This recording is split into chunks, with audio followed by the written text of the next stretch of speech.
ونتوكل عليه ونعوذ بالله من شرور أنفسنا ومن سيئات أعمالنا من يهده الله فلا مضل له ومن يضلل فلا هادي له وأشهد أن لا إله إلا الله وحده لا شريك له وأشهد أن سيدنا وسندنا ونبينا وإمامنا ومولانا محمدا عبده ورسوله صلى الله عليه وعلى آله وصحبه وبارك وسلم تسليما كثيرا كثيرا أما بعد فأعوذ بالله من الشيطان الرجيم بسم الله الرحمن الرحيم محمد رسول الله والذين معه أشداء على الكفار رحماء بينهم صدق الله العظيم.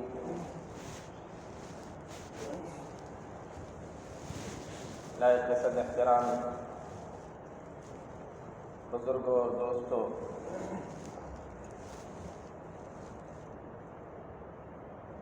ماہ ذی الحجہ کی آج 29 تاریخ ہے۔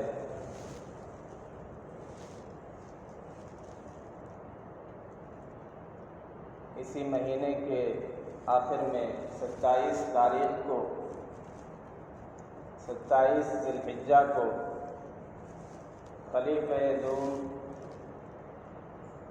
مراد رسول دعائے رسول سیدنا عمر بن خطاب رضی اللہ تعالی عنہ انہیں فجر کی نماز میں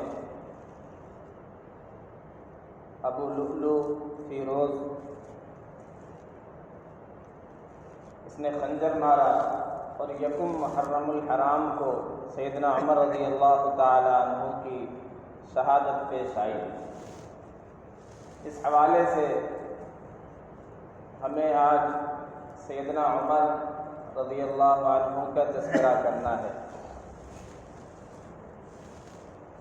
اس حوالے سے بھی ہمیں تذکرہ کرنا چاہیے کہ صحابہ کرام رضوان اللہ علیہم اجمعین نے بھی سیدنا عمر رضی اللہ تعالی عنہ کا تذکرہ کیا۔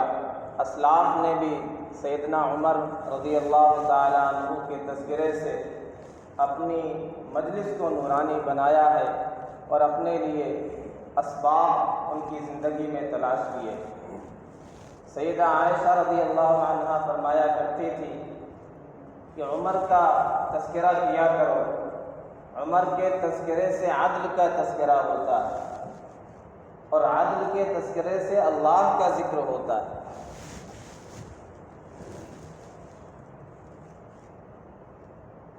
ہم نے گزشتہ سالوں میں بھی ان ایام میں سیدنا عمر رضی اللہ تعالی عنہ کی سیرت پر روشنی ڈالی، لیکن آج اس سے ہٹ کر کے ذرا مختلف انداز سے سیدنا عمر رضی اللہ تعالی عنہ کی ایک نمایاں شان، ایک خاص صفت، اس کا تذکرہ کریں گے۔ یوں تو بے پناہ خدمات ہیں سیدنا عمر رضی اللہ تعالی عنہ کی دین کے حوالے سے، یہاں تک کہ ایک صحابی فرماتے ہیں کہ ابو بکر و عمر ابوان فی الاسلام، ایک اسلام کے باپ جیسے ہیں اور ایک اسلام کی ماں جیسے، یعنی اتنا سیراب کیا اسلام کے درخت کو، اس پودے کو، ان دونوں حضرات نے۔ سیدنا عمر کا عدل، ان کی شجاعت، ان کی دینداری، ان کا انداز حکومت، ان کی سادگی، نبی سے ان کی محبت، ساری چیزیں اپنی جگہ۔ ایک خاص صفت جو بہت نمایاں تھی وہ توحید میں بہت زیادہ پختہ تھے، عقیدہ توحید کے حوالے سے بہت زیادہ فکر مند رہا کرتے تھے کہ لوگوں کے عقیدے کی سلامتی رہے، لوگ توحید میں پختہ رہیں، اللہ سے ان کا تعلق مضبوط اللہ سے لو لگانے والے ہو جائیں، اللہ سے مرادیں مانگنے والے ہو جائیں، اللہ سے سوال کرنے والے ہو جائیں، غیروں سے، کسی مخلوق سے، کسی بشر سے اپنی مرادیں مانگنے والے نہ ہوں، یعنی شرک کے شدید مخالف تھے، شرک سے بے حد بیزار تھے، شرک سے، بدعات سے، اور وہ تمام راستے جو شرک یا بدعات تک پہنچانے والے ہیں بہت دور سے انہیں بھانپ لیا کرتے تھے، اور بہت دور سے ان تمام راستوں کو بند کر دیا کرتے تھے، اور ان تمام دروازوں کو بند کر دیا کرتے تھے جو بدعات تک لے جانے والے ہوں یا جو شرک تک پہنچانے والے ہوں۔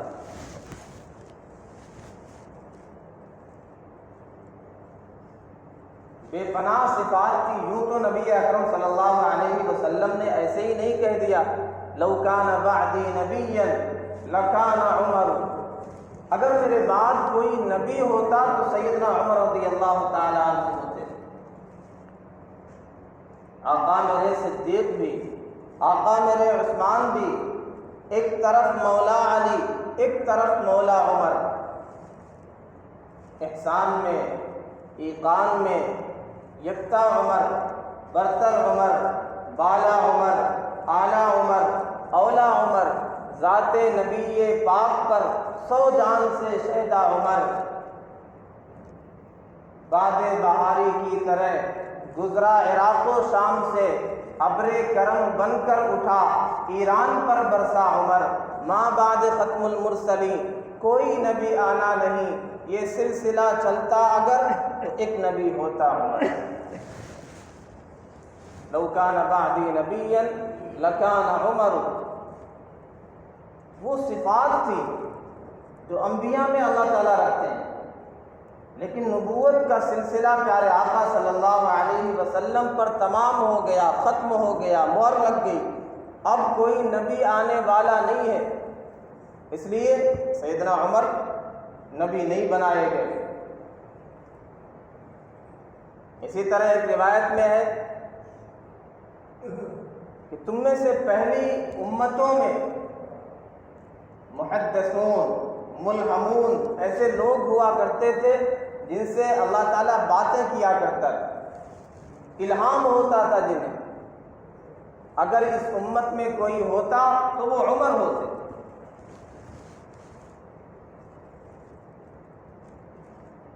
اور آپ نے ارشاد فرمایا رأیت شیاطین الانس والجن فروا من عمر، میں نے دیکھا کہ انسانوں اور جناتوں میں جو شریر لوگ ہیں، جو شیاطین ہیں، یہ سیدنا عمر سے بھاگتے ہیں۔ کیوں یہ شیاطین الجن کیوں بھاگتے ہیں؟ کوئی پکڑ کے گردن تو ان کی کاٹ نہیں سکتے، ابلیس کی پکڑ کے گردن تو کاٹ نہیں سکتے، اس نے تو ایک مہلت لے رکھی ہے ایک مدت تک۔ انہیں پتا تھا کہ یہاں ہماری دال نہیں گل سکتی، جس علاقے میں، جس بستی میں، جس مجلس میں سیدنا عمر ہو، شیطان کا زور نہیں چل سکتا، یہاں میری کوئی چال نہیں چل سکتی، میرا کوئی داؤ اور حربہ کامیاب نہیں ہو سکتا۔ عمر کے ہوتے ہوئے شرک کا دروازہ کھل جائے، عمر کے ہوتے ہوئے بدعات اور خرافات پنپنے پائیں، یہ ممکن ہی نہ تھا۔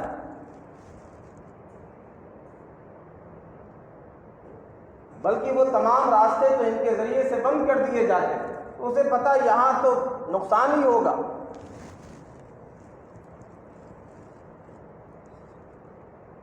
سیدنا عمر رضی اللہ تعالیٰ عنہ کے دور خلافت میں عمرو بن عاص رضی اللہ تعالیٰ عنہ مصر میں ہے، وہاں ایک مشرکانہ رسم تھی کہ دریائے نیل ہر سال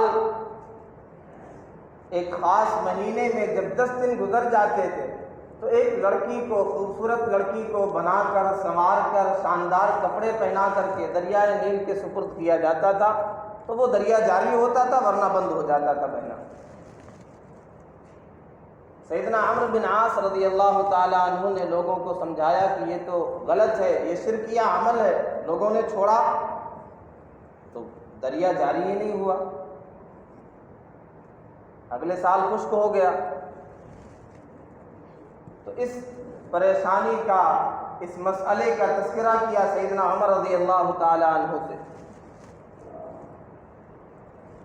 آپ نے ایک خط لکھا اور یہ کہا کہ جیسے پہنچے اسے متعینہ تاریخ میں دریائے نیل کے سپرد کر دیا جائے۔ دیکھا اس میں مضمون کیا تھا؟ فَإِذَا فِيهِ بِسْمِ اللَّهِ مِنْ عَبْدِ اللَّهِ عمر بن الخطاب۔ یہ خط اللہ کے بندے عمر بن خطاب کی طرف سے ہے، اور دریائے نیل کو خطاب ہے، ان كنت تجری من قبلک فلا تجری، اگر تم اپنی جانب سے جاری ہو، بذات خود تم اپنی طرف سے جاری اور بہہ رہی ہو، فلا تجری، تو تمہیں بہنے کی ضرورت نہیں ہے۔ ولا حاجت لنا بک، ہمیں تمہاری کوئی حاجت اور ضرورت نہیں ہے۔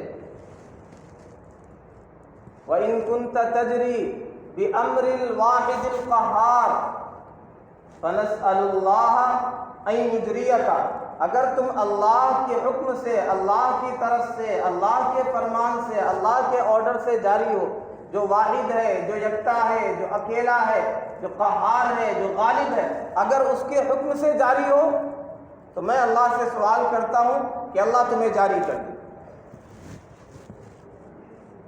اس پرچی، اس خط کو، اس رقعے کو ڈالنا تھا۔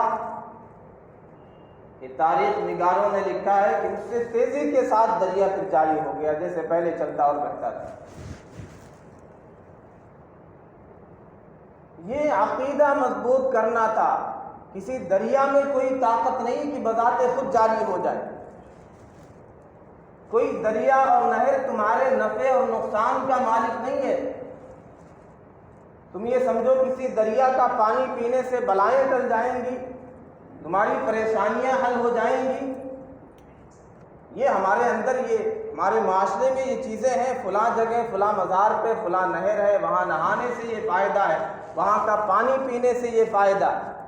یہ عقیدہ سیدنا عمر رضی اللہ تعالی عنہ کی خاص صفت، نہر اور دریا یہ نفع بخش نہیں ہے، بذات خود یہ مؤثر نہیں ہے، یہ نہ تمہیں نفع پہنچا سکتے ہیں، نہ نقصان پہنچا سکتے ہیں، نہ بذات خود جاری ہو سکتے ہیں، نہ بذات خود رک سکتے ہیں اور بند ہو سکتے ہیں۔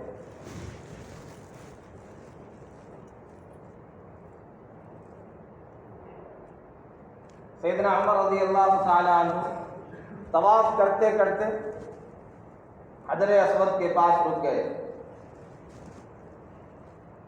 صحیح بخاری کی روایت، حجر اسود کو خطاب کیا، انک حجر لا تنفع ولا تضر، اے حجر اسود مجھے معلوم ہے کہ تو ایک پتھر ہے، نہ تو نفع کا مالک ہے نہ تو نقصان کا مالک ہے۔ وہ پتھر کو دراصل خطاب نہیں تھا، وہ آنے والی نسلوں کے لیے خطاب تھا، وہ ہم سب کے لیے پیغام تھا۔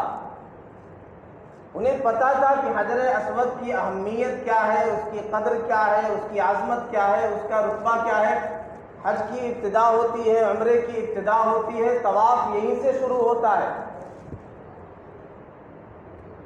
حجر اسود شاعر میں سے وہ جنتی پتھر ہے، پیارے آقا صلی اللہ علیہ وسلم نے جس کے بارے میں ارشاد فرمایا یہ سفید تھا اور ابن آدم کے گناہوں نے اسے کالا اور سیاہ کر دیا۔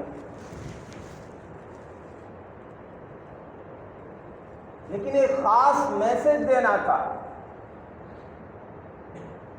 دیکھو کوئی راستہ اور کوئی چور دروازہ، تم جیسے یہ پتھر ہے، اس کی اہمیت ہے، نبی اکرم صلی اللہ علیہ وسلم نے اسے بوسہ دیا ہے، کہیں اور پتھروں کو بھی تم یہ نہ سمجھو مؤثر بذات ہیں، اس کے ساتھ خدا کا برتاؤ کرنے لگ جاؤ، اسے لے کر کے پوجنے لگ جاؤ، اس سے اپنی مرادیں مانگنے لگ جاؤ۔ تو فرمایا مجھے معلوم ہے انک حجر، تم ایک پتھر ہو، لا تنفع ولا تضر، تم نہ نفع پہنچا سکتے ہو نہ نقصان پہنچا سکتے ہو. ولولا انی رأیت رسول اللہ صلی اللہ علیہ وسلم یقبلک ما قبلتک. اگر میں نے نبی اکرم صلی اللہ علیہ وسلم کو تمہیں بوسہ دیتے ہوئے نہ دیکھا ہوتا تو میں تمہیں کبھی بوسہ نہیں دیتا. ایک تو عقیدے کی اصلاح فرمائی، ایک یہ بھی واضح کر دیا کہ نبی اکرم صلی اللہ علیہ وسلم کی سنت پر بہرحال عمل ہوگا. اس میں وجہ تلاش نہیں کی جائے گی، اس میں حکمت تلاش نہیں کی جائے گی. وہ سمجھ میں آئے، عقل میں آئے نہ آئے، نبی نے کیا ہے، ہمارے محبوب صلی اللہ علیہ وسلم نے کیا ہے، لہذا ہمیں بھی بہرحال اسے کرنا ہے. یہ سیدنا عمر رضی اللہ تعالی عنہ، دنیا اور تاریخ آج تک نہ ایسا حکمران پیش کر سکی، نہ ایسا عادل اور منصف بادشاہ اور خلیفہ پیش کر سکتی. جہاں سے بھی لگا، یہاں سے گناہ کا دروازہ کھل سکتا ہے، فوراً پابندی لگائی اور روک لگائی. شجرہ رضوان، صلح حدیبیہ کے موقع پر نبی اکرم صلی اللہ علیہ وسلم نے سیدنا عثمان غنی رضی اللہ تعالی عنہ کو قاصد بنا کر کے مکہ بھیجا. ادھر یہ افواہ پھیل گئی کہ انہیں شہید کر دیا گیا. آپ نے تقریباً 1500 صحابہ تھے، سب سے سر دھڑ کی بازی لگانے کی اپنے ہاتھ پر بیعت لی. سب نے بیعت کی. سیدنا عثمان غنی رضی اللہ تعالی عنہ کی طرف سے پیارے آقا صلی اللہ علیہ وسلم نے خود بیعت کی کہ یہ عثمان کا ہاتھ ہے. ان کا تذکرہ اللہ نے قرآن میں کیا، لقد رضی اللہ عن المؤمنین اذ یبایعونک تحت الشجرہ. جب یہ لوگ آپ سے درخت کے نیچے بیعت کر رہے تھے، اللہ ان سے راضی ہو گیا. ان کے بارے میں حدیث میں ہے کہ یہ جتنے افراد تھے، جتنے صحابہ تھے، ان میں سے کوئی دوزخ میں نہیں جائے گا. یہ درخت کیکر کا درخت جس کے نیچے بیعت ہوئی. بعد میں سیدنا عمر رضی اللہ تعالی عنہ کو معلوم ہوا کہ لوگ اسے بڑی اہمیت دیتے ہیں، اس کے پاس اہتمام سے جاتے ہیں، وہاں نمازیں پڑھتے ہیں. حکم دیا کہ اس درخت کو کاٹ دیا جائے. تو ایک آگے چل کے آنے والی نسل کہیں شرک میں نہ مبتلا ہو جائے، کہیں اسے مؤثر بالذات نہ سمجھے، کہیں درخت کو نفع پہنچانے والا، نقصان پہنچانے والا نہ سمجھے. جیسے ہمارے معاشرے میں لوگ سمجھتے ہیں کہ فلاں درخت ہے فلاں جگہ پر، وہاں دھاگا باندھنے سے، وہاں یہ عمل کرنے سے مرادیں پوری ہو جاتی. سیدنا عمر نے حکم دیا اس درخت کو کاٹ دیا جائے. یہ عقیدہ توحید میں تسلط تھا اور سختی تھی، اور شرک و بدعات سے لوگوں کو بچانے کا اتنا اہتمام تھا.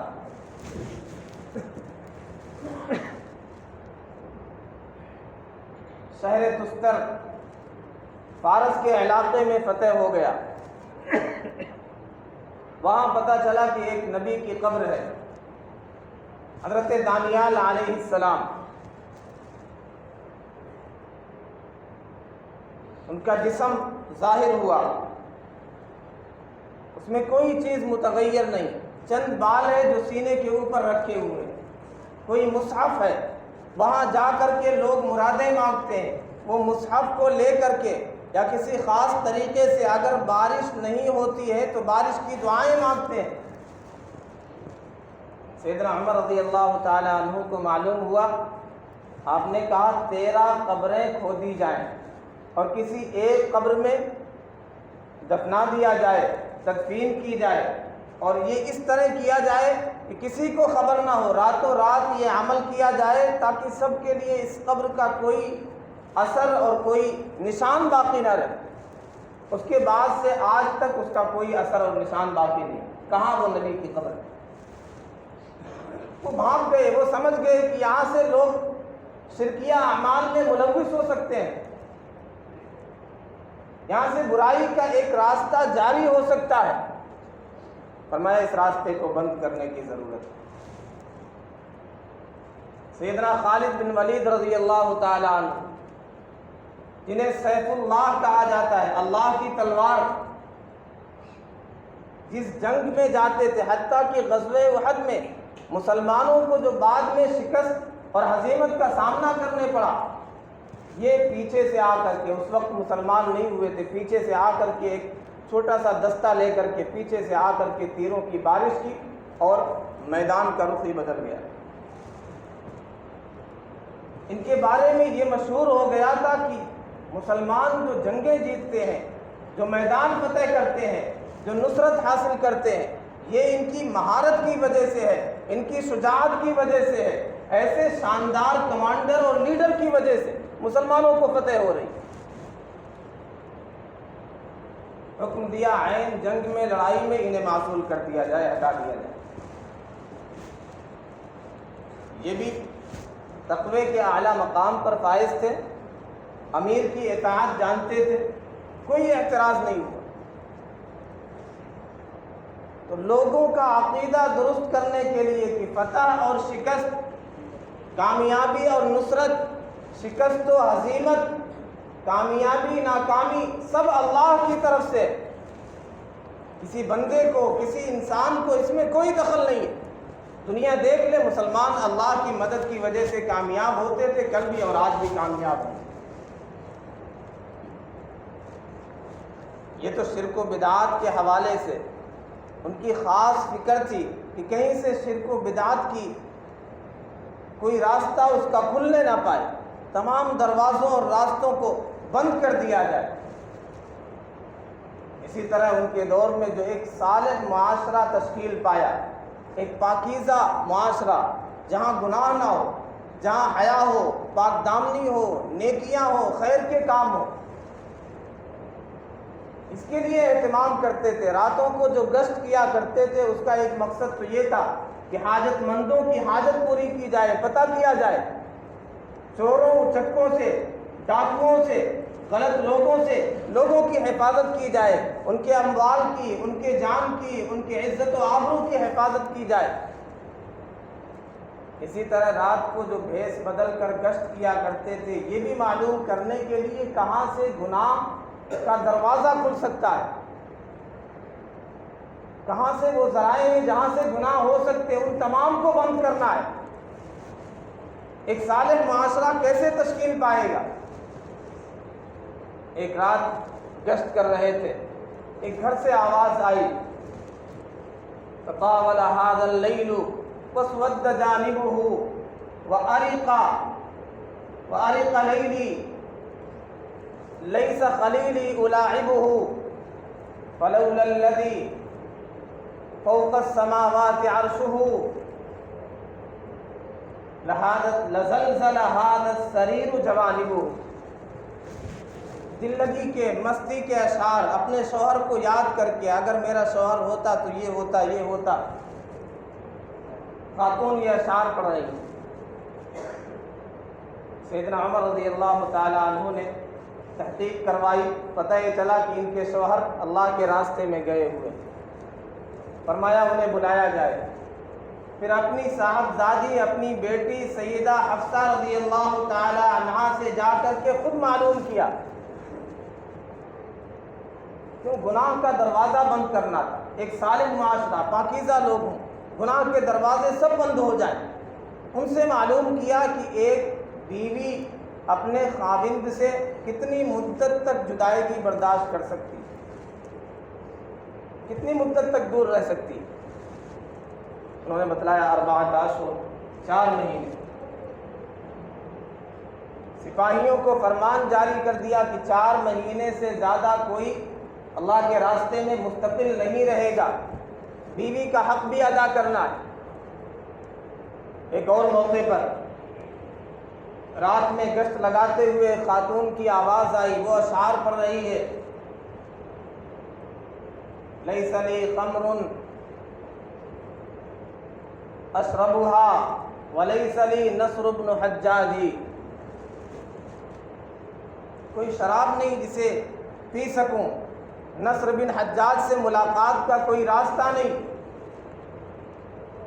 سیدنا عمر رضی اللہ تعالی عنہ نے پتہ کروایا اور نصر بن حجاج کو بلوایا کہ جس آدمی کی تمنا یہ خاتون کر رہی ہے کون ہے، کیا معاملہ ہے۔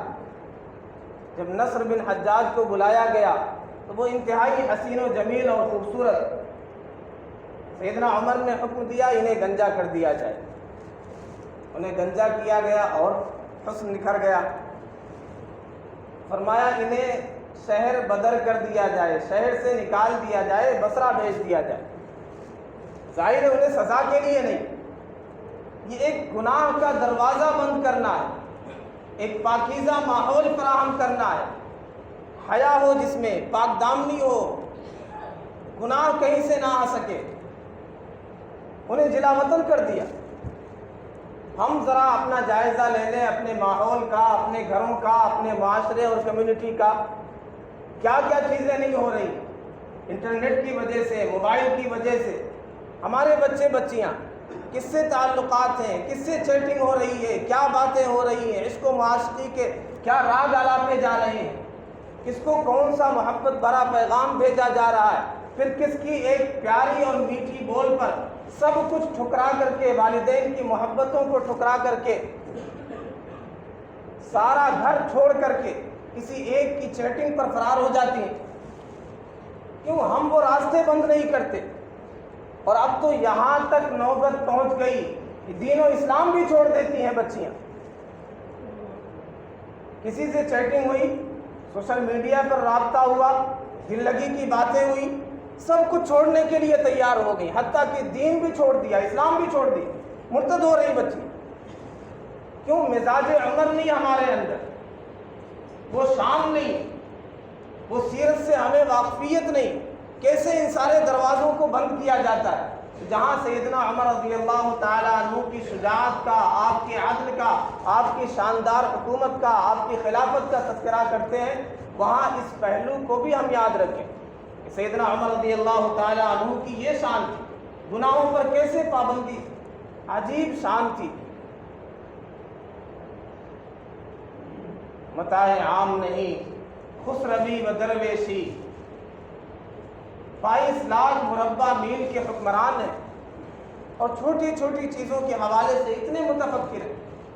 اس کے بارے میں یہ پتہ چلتا تھا یہ متقی ہیں، پرہیزگار ہیں، ان کے جملے ایسے ہیں جو اللہ سے ڈرنے والے۔ تو اس بچی کے لیے اہتمام بھی کیا، اسے انعام و اکرام سے بھی نوازا جا رہا۔ ہم سب کو چاہیے، دنیا کے حکمرانوں کو بھی چاہیے کہ سیدنا عمر رضی اللہ تعالیٰ عنہ کی سیرت پڑھیں۔ ہم سب کو چاہیے کہ اگر اپنی ترقی چاہتے ہیں، ہر ایک کی اپنی حکومت ہے، کسی کی ملک پر حکومت ہے، کسی کی علاقے پر حکومت ہے، کسی کی اپنے گھر پر حکومت ہے، نہیں تو اپنے جسم پر حکومت ہے، اپنے ماتحتوں پر کہیں نہ کہیں حکومت ہے۔ ہمیں کیسے حکومت کرنا ہے، کیسے نظام چلانا ہے، سیدنا عمر رضی اللہ تعالیٰ عنہ سے سیکھو۔ آ جائے گا تم کو بھی حکومت کا سلیقہ، سیکھو عمر عثمان ابو بکر عمر سے۔ اللہ تعالیٰ ہم سب کو صحابہ کرام رضوان اللہ علیہم اجمعین کے نقش قدم پر چلنے والا بنائے، خلفائے راشدین کے نقش قدم پر چلنے والا بنائے۔ وآخر دعوانا الحمدللہ رب العالمین۔